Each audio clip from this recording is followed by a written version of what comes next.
Hey everyone, it's your name here, and today we're diving into the Xiaomi Redmi 5 Plus.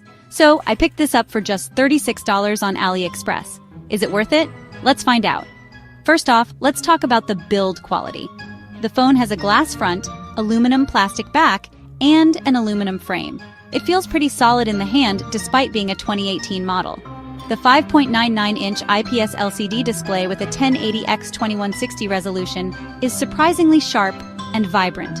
Under the hood, the Redmi 5 Plus sports the Qualcomm Snapdragon 625 chipset. It's not the latest, but for basic tasks and some light gaming, it holds up well.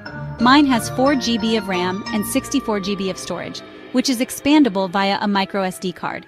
Now, let's chat about the cameras. The main camera is a 12MP shooter with dual-pixel PDF, and it can shoot 4K video at 30 fps.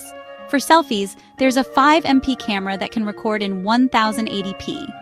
Not the best, but it gets the job done for casual snaps and video calls. Battery life is a major win here. The 4000 mAh battery easily lasts a day and a half with moderate use.